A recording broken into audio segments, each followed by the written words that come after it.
Hey, what's up, sports fans? Welcome back to another episode of Pez's Picks. I say it every week. I'm going to continue to say it. I'm not Pez. I'm Jeff Hartman. I'm the co-host here. That's Pez, the guy that you see to my left, or you hear the other voice on the podcast. Pez, you're the guy with the picks. What's going on? How's it going? You doing okay after the birds? Sporting my South Philly Passion Ave velour top that the Philadelphia Eagles furnished me for all of our support, Jeff. We're feeling good. I know there was a meeting today between Jeff Lurie and Coach Sirianni. I haven't heard much out of it yet. Rumors Kelsey might not be retiring, is the last I heard. So we're feeling okay. We're Okay. circling the wagons. You know, every man takes a punch in the face. You know, you got to get up and I, I don't know what to say about that team. I don't know what happened. I never seen a collapse like that in Philly sports. Usually we're really good or we're really bad. I don't know. I was talking about with somebody. I think we had probably like 27 wins over the last 2 years, and like we're 27-3 or 4, and collapse 5 out of 6. Yeah. I don't know. I don't know. I don't know what to make of it. Hey, like I said, the second iteration of the 2020 Steelers when they were 11-0 and they barely got into the playoffs and they were one and done after getting beat by Cleveland. Very, very similar. That parallel is very strong if you want to go back and take a look. But let's go back and take a look at last week's picks. We went 2-2 in the wild card round. 2-2, not too bad. I know what you always say. Anytime you don't lose anything and you can get out 500, that's okay. But let's talk about this first. Let's start off with the first game that took place. The Cleveland Browns going down to Houston. CJ Stroud lights that defense up. And you took the Browns -2 at that defense, and that defense didn't even get off the bus. What were your thoughts, Bez? You know, Jeff, we talk about it a lot. Watching those games this weekend reminded me we did it right this season. You can't go into these games looking as though you're on a hunch or you got a feel. When anytime you start thinking like that, you're gonna start losing money in gambling. Gambling, just like stock investing, is investing. Should be a database, the system based thing that you do. I mean, it's your hard earned money. So I had a feel that CJ Stroud was going to come in and be great, but the data in that game said to take the Browns. Just like in our second losing game, the data said to take that team. So if you rely on the data, you rely on your system. You know, in our system this year, we've got some indicators we look for. There's 5 of them that Pez's Picks is centered on this 2023-24 season, quarterback being a big one. We relied on that data, and we got through 2-2. 2-2 is surviving. 500 is a surviving week. You want 500 to be your worst week, so I'm happy about that last weekend. And, Dallas, Green Bay will be the next one we talk about. I think the same kind of deal. It was like watching that game in replay. Houston came out, and I think in both situations, you have young head coaches. They said to their young quarterbacks, air that damn ball out, which is something I know in traditional NFL. You never do that. You never say to a young quarterback, air it out every time. And CJ Stroud was awesome. And he put that Browns team on their heels. They didn't have an answer for it. Flacco, like you've talked about a lot. I mean, the guy's good, but he does turn it over a lot. Just when it looked like they might crawl back in that game, a couple Flacco over turnovers, and that's it. CJ Stroud, I think he's playing better than any quarterback in the league right now. I mean, as a thrower, Josh Allen and Mahomes are amazing, obviously, too. But CJ Stroud's reading that field. He hits guys in stride. That ball's never – I mean, there's no wiggle to his spiral. That guy's awesome. Yeah. He's awesome. Well, you bring up the turnovers, and this is something you've said all football season. In collegiate game, the NFL game, doesn't matter. Turnovers are going to be your bettor's worst nightmare. But when you also compound those in both the Dallas loss and the Cleveland loss to points, pick sixes, that is unbelievably that's not just a gut punch, that's a kick in the nuts, because you're not just giving it to the other team, you're letting them put points on the board. And so when you have Joe Flacco and Dak Prescott both giving the other team points with those pick sixes, that's tough to overcome. And so those were the 2 losses this past week with the Cowboys. We had Cowboys -7. Obviously that doesn't come to fruition. Browns -2, same. And so we did get 2 winners though. And we want to spend some time there as well. The Chiefs -3.5. They do the job. They in that frigid cold friggin' Patrick Mahomes helmet's breaking in half almost. And then the Bills over the Steelers -10. I hate that game because I'm a Steeler fan, but still, Pez, what did you think about these 2? Wild card weekend, Jeff, is wild. I mean, Yeah. that's something that you take. There's so many variables going into those games. I think the Browns sitting that week before hurt them big time. They lost Yeah. their mojo. I mean, they came in, stumbled a little bit. I think the Cowboys, the Cockroaches, that last game of the season kind of gave them a little bit of a hiccup. Are we playing hard or are we not? And Green Bay and Stroud, Love and Stroud came in firing and lighting those teams up. On the other hand, everything worked out like we thought it would with Miami and KC. The cold clearly affected Miami. I was texting with some of my compadres. First series on the ball, Miami was Olayan tackles. I mean, Olayans when you dodge the Oh, ball. yeah. On offense, they didn't want to get hit. Where you saw Pacheco, our man from South Jersey, he's from Mm-hmm. Vineland, tough farm town down in South Jersey. That guy was looking for people to run into. And I think we talked about it, Jeff. Miami had on like capes and robes and heat. They made a big deal. Andy Reid went out there. Guy had his ears showing. He had a baseball Yeah. hat on. What's his name? The coach of Miami. I try to forget his name all the time because I Mike hate his guy. McDaniel. Mike Mike McDaniel.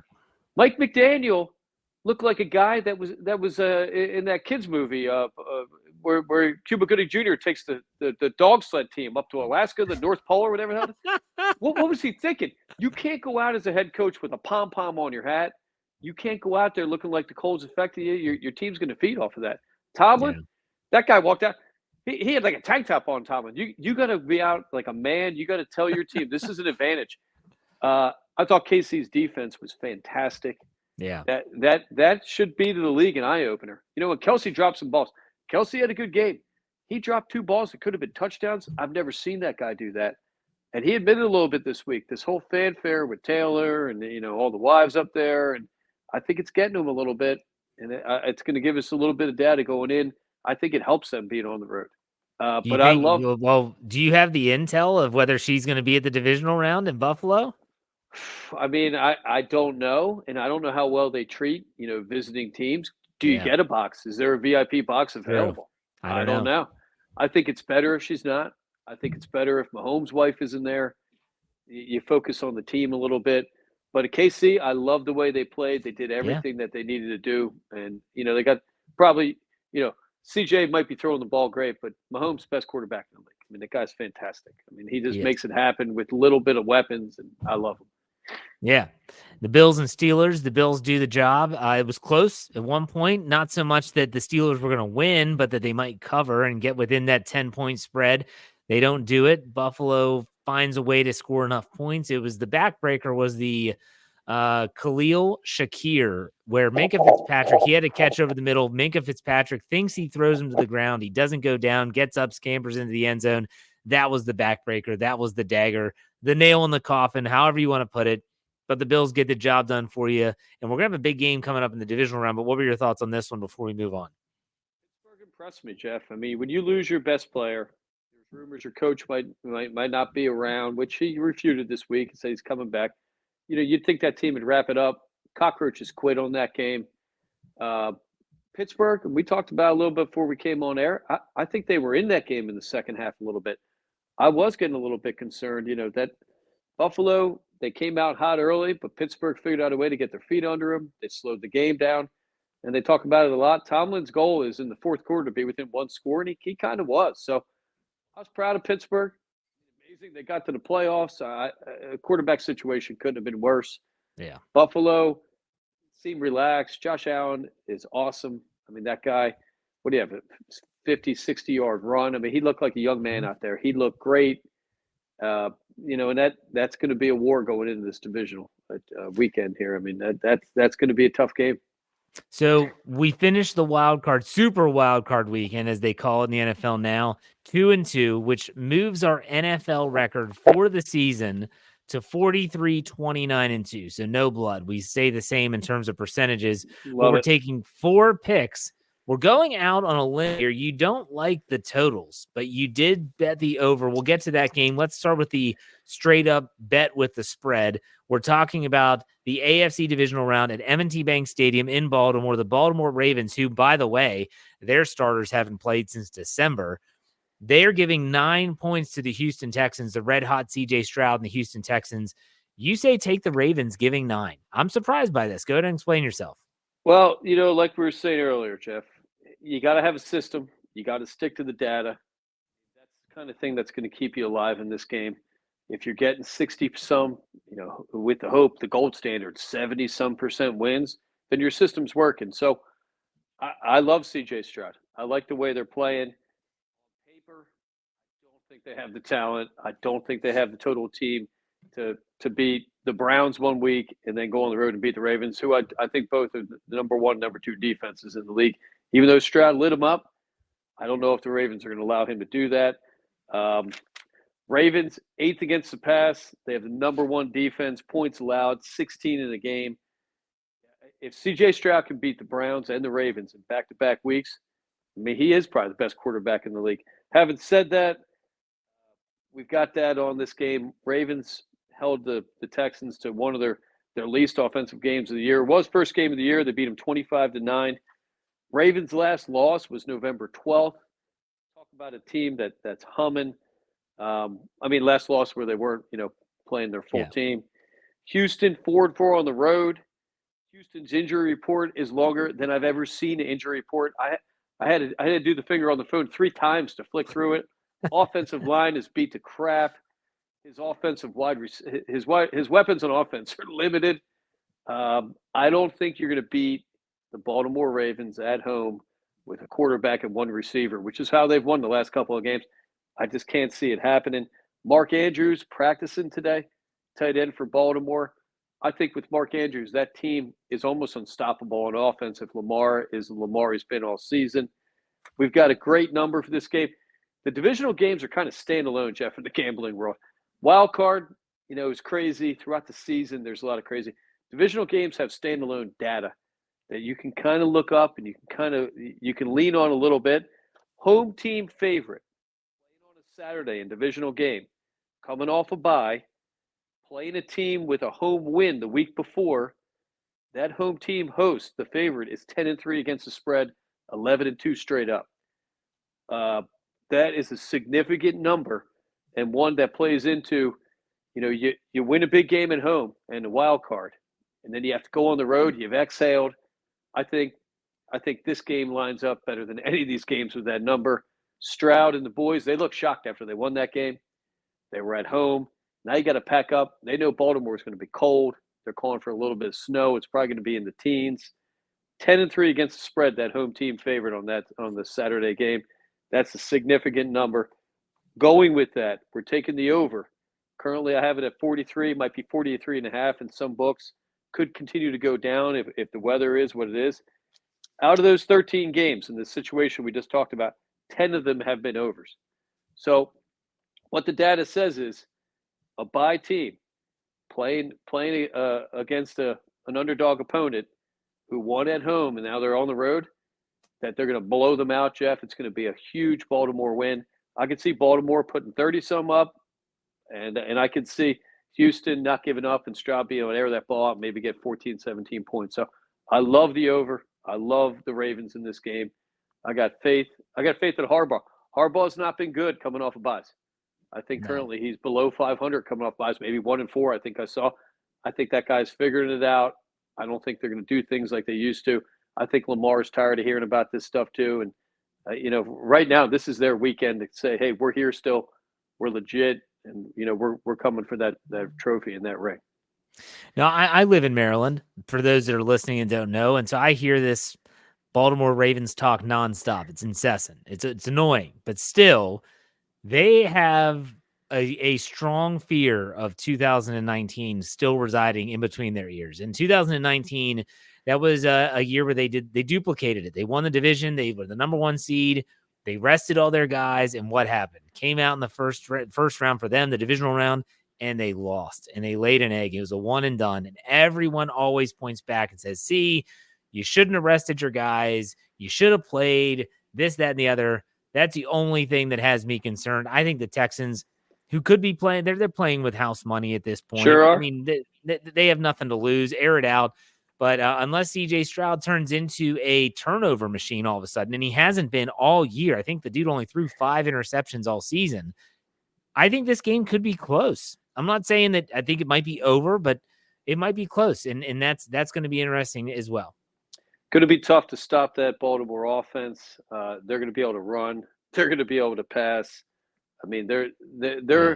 in terms of data that we have on the season, Baltimore huge advantage in every characteristic, and they're great against the pass. So if CJ, if he can light up the two best pass defenses in the league, power to that guy. But the data says that it's going to be a letdown week for Houston. I wouldn't be surprised. A little bit of Washington kind of Michigan thing, where you're going to have, where Mike Penix Jr. just ran out of gas carrying that Yeah. team. You can Yep. only do it so long at quarterback, and Baltimore, a lot harder place to play than Houston. I think this is the game that the league kind of writes itself a little bit, and the Cinderella stories kind of end, and we get back to the big dogs here. So to recap, you have the Ravens -9 over the Texans at home, and then you also are taking the over on the total of 43 points. That is what the line is as we record this podcast. So you actually see it being a higher scoring game, I do. and the weather this weekend in Maryland and in Baltimore could be cold, could be windy. They're calling for a chance of snow, but shouldn't impact the game. It should be more Friday. So that's going to be interesting. Let's go to the next game, the other number one seed. And I'm sure a lot of the data that you had about Baltimore is going to be reiterated with the 49ers hosting the Packers and giving 9.5 points. You say take the Niners coming off the bye. I love San Fran in this situation, Jeff. I mean, partly, coming off the bye, McCaffrey getting healthier, Purdy banged up, healthier. I mean, that team's going to come out, guns blazing. 11 out of their 12 wins for San Francisco this year have been by 10 or way more points. So a 9.5 spread to them is nothing. I actually think that line's a little bit low right now. Starting at Carolina, December 24th, this is Green Bay's fourth road game in the last 5 weeks. Plus, you throw in the holidays there. Everybody's got family.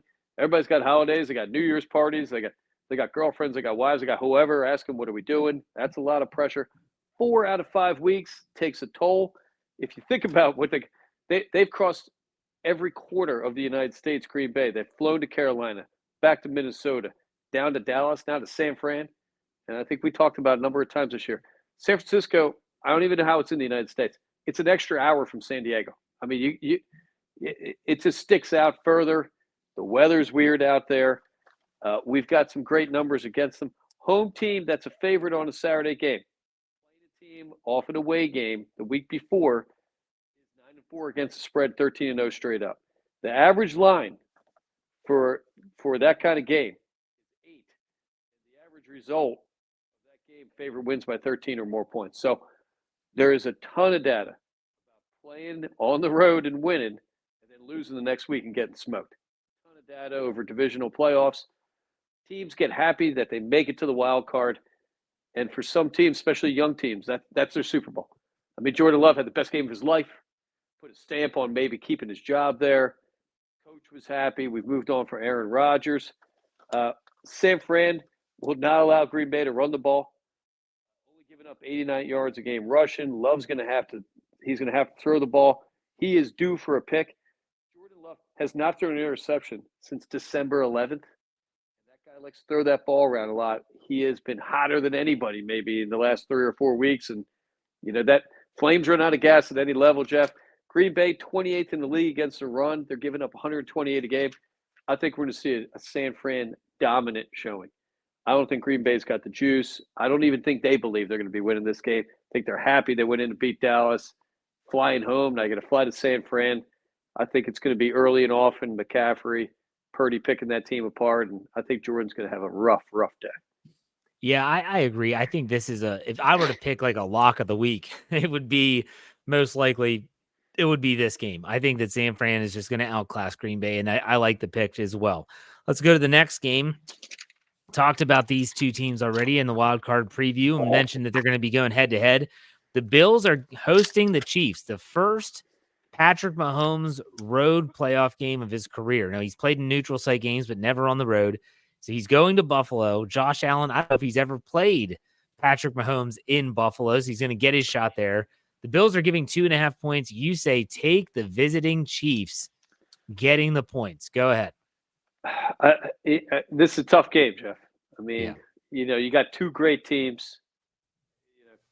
Put them with, two teams that could easily win a Super Bowl. I like the Chiefs in this situation, like we talked about. I think them going on the road, as a helpful focus thing. I think them going on the road frees them up. Andy Reid, best game planning coach in the league still. They've done well against the Bills in the past. They've got a recipe that stops Josh Allen. Bills have not lost since November 26th. That's a long time to go without a loss in the NFL. I think they're due for one. Data-wise, they're pretty even. Offensively and defensively, they got a lot of similar numbers. The Chiefs' defense sticks out a little bit, though, in the data when we look at it. Number 2 overall rated defense in the league at this point, and they hit. We talked about playing Miami. KC came out. They were hitting like they were playing 70-degree weather. The weather's not going to be a factor, whether it's cold or snowy in Buffalo. They're all used to it. They're going to limit yards after the catch that Josh Allen and that team, they rely on that a lot. And I do not think they're going to let Josh Allen burn them on 50 and 60-yard runs. I just don't see it happening. Chiefs, less pressure without having the stars in the box. 6-2 on the road this year. So the data tells us the Chiefs might be a better team on the road when they get away from that drama a little bit. Andy Reid, 6-4-1 against the spread on road in his career in the playoffs. That's a significant road winning team. Sunday divisional, away dogs. Coming off home win the week before in the wild card that allowed less than 15 points. Won by 10 or 10-3 against the spread over the last 13. Wow. Huge data. We're sending a shout out to our one of our colleagues in Pez's Picks. He's an old partner of mine. The action man, we now call him the mad scientist. Once that kid got on a computer, he fishes out the greatest stat numbers for these playoff games. He came up with this one. That's a big number. I mean, that tells us that a team winning at home, holding a team, to a small amount of points, defense playing hot. When they go on the road, they stay hot. And that significant 10-3 against the spread number. I love the Chiefs in this situation. I think Josh Allen carried that team literally on his back. And I think that the weight's going to be a little bit too much. I haven't seen the KC defense as good in a long time. Yeah. And I think that's going to take the clock a lot. They're going to run the ball, Pacheco. I think Buffalo's going to have their hands full. I think Kelsey has a better game this week. I don't think Kelsey drops a ball. That guy dropped 2 wide open catches. One probably was an easy touchdown. I think he refocuses, and that team seemed to focus more last week than they did in the regular season. And I like their chances a lot, especially with Andy Reid. Okay, so to recap, the Chiefs getting 2.5, take them over the Bills. 49ers minus 9.5. Take the over on the 43 line against the Texans at the Ravens, and then also take the Ravens minus 9 as they host the Houston Texans. I got to ask, I'm looking at this. These are your picks for the week, 4 picks. Well, you're missing a game. Why did you ignore the Tampa Bay Detroit game? Was there a reason? Jeff, there's data on both sides of the ball for that. To be honest with you, I think a little bit, I had to check myself. I love the Detroit Lions, as you know. Yeah. The data says to take Tampa. And there are some strong numbers out there that Tampa could win this game outright. The problem I have with putting money on Tampa, Baker Mayfield is not a guy that I'm willing to invest a lot of money on. Right. I think Goff is a better quarterback. I think overall Detroit's got a better team. But Tampa, they seem to find something last week. They've got dangerous receivers. That's a tough game for me. That's a no play. When we looked at the data and the algorithm we used, it was about even. It actually leaned a little bit Tampa. I don't know if I could encourage people to invest money on Baker Mayfield yet. I don't know. I'm not a believer yet. That's fine. That's fine. I was just curious because normally you took all the games, but I noticed that you didn't take that one. I was curious. That's fine. That's fair. And you said you had a bonus pick this week, and it's NBA. Well, shot back out to the action, man. Guy had a huge win this week. A lot of money. For the professional gamblers out there, I believe it was a 5-dime bet. A 5-dime bet, that's a used car in a lot of places, Jeff. He took Joel Embiid against the Nuggets to combine points, assists, and rebounds over 49.5. I said, oh, dude, that's a big number. Joel Embiid, the guy's, old, getting a little older now. He said he is going to light this game up. He's going to light Jokic up. They're going to play him the whole game. I got a text from him in the third quarter. I think Embiid played the entire third quarter, which is unheard of. Average, I think he had 34 minutes last night in that game. So I'm a Sixers guy.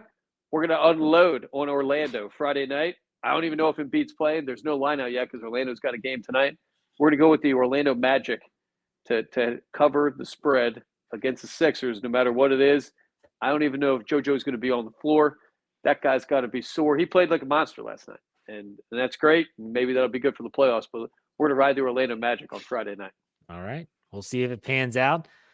Pez, any final thoughts heading into the divisional round? It's going to be a great weekend, Jeff. And at the end of the day, we probably have the best teams that deserve to be there at this point. I mean, the Cockroaches and my Eagles, they did not deserve to be there. I can't believe I'm saying it. Tampa deserves to be there. That defense is scary. They've been good all year. You look at the numbers on Tampa's defense, and they're pretty solid. And I think that was a big reason why Philly had a tough game. I think Philly's effort in the first half, they were trying, but tough to move the ball against them. I'm pulling for my Lions, but I think Tampa could be a sneaky surprise story this weekend. All right. We'll see how it plays out, and we'll be back next week to talk about not only our picks from this week, but looking ahead to the championship weekend. That should be a lot of fun. We're going to have it all covered for you right here at Pez's Picks. Pez, thank you for another week. In the meantime, enjoy the games this weekend, man. All right, Jeff, you too. All right, see ya.